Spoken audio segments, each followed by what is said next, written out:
그렇다면 여기 외국계 기업 관심 있으신 분들이 있을 텐데 외국계 기업은 그럼 어떻게 입사를 해야 되는가에 대해서 제가 제 경험을 들어 얘기를 좀 드리겠습니다. 잠시 물 좀 마시겠습니다.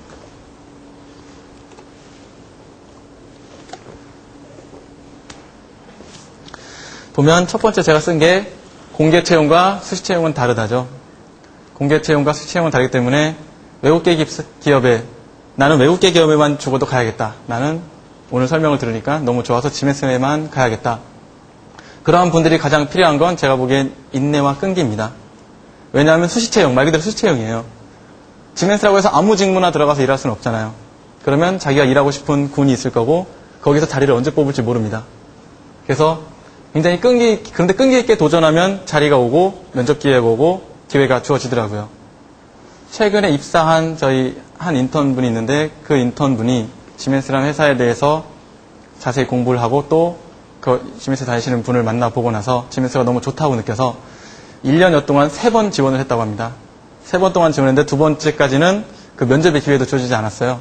그랬는데 3번째에 면접의 기회가 주어지고 성심성의껏 면접을 잘 봤더니 합격돼서 지금 인턴을 하고 있습니다. 그런 부분들을 봤을 때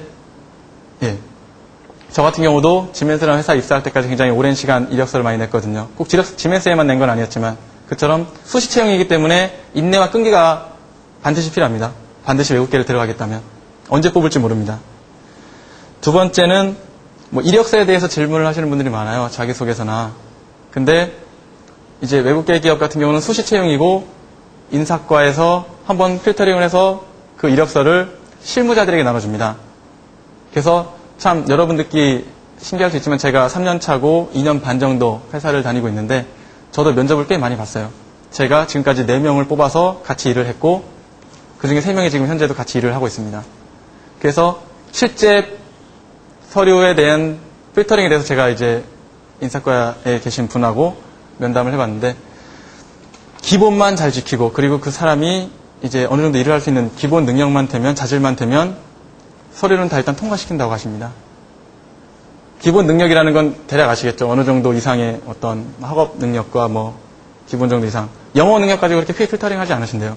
오히려 필터링 하시는 부분은 지멘스 자기소개서 맨 뒤에 써있는 부분이 앞으로 삼성전자에서 뽑아주신다면 정말 열심히 성심성의껏 일하겠습니다. 라든가 약간의 오타나 약간 불성의한 부분, 채워야 될 부분을 성실하게 채우지 않은 부분, 이러한 성의 문제에 대해서 더 관여를 하시지 서류 문제에서 그런 부분은 없는 것 같습니다.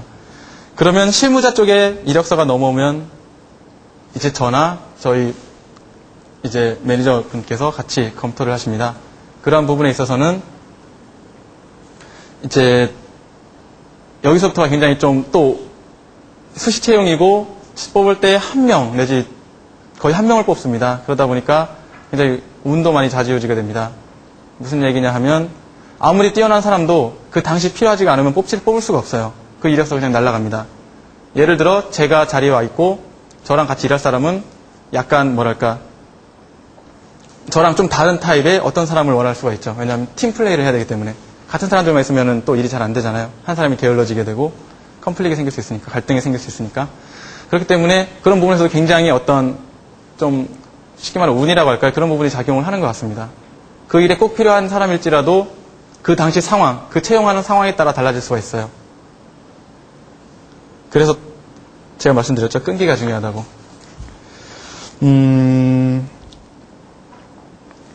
그래서 되도록이면 부서에서는 실무에서 가장 크게 그 사람을 뽑고 면접을 보기 때문에 그 그런 경력이나 아니면 그런 일을 잘할 수 있을 것 같은 사람, 그리고 가능하면 너무 똑똑하고 뛰어난 사람보다는 오히려 일을 정말 성실하게 할 수 있고 이 일을 정말 좋아할 것 같고 오래 근속할 수 있는 사람을 사실 더 선호합니다. 그게 내가 같이 일할 사람을 당장 뽑아야 되기 때문에 이 사람이 당장 일찍 그만두면 열심히 같이 배워놓고 가르쳤는데 교육했는데 일찍 그만두면 굉장히 어렵습니다. 남아있는 사람들이. 그래서 그런 부분들이 오히려 더 크게 작용하는 것 같아요. 네. 그래서 외국계 면접은 이력서나 자소서보다는 면접이 중요하다.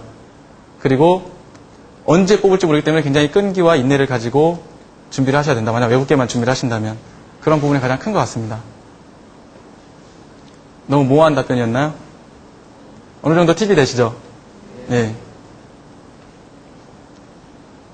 참, 마지막으로 그 면접관으로서 한마디 했는데 제가 면접을 보다 보니까 가장 뽑고 싶은 사람은 정말 열정이 보이는 사람. 근데 그 열정이 단지 약간 남자분들은 아시죠? 저 정말 뽑아주면 뭐 죽을 힘을 다해 할 수 있습니다.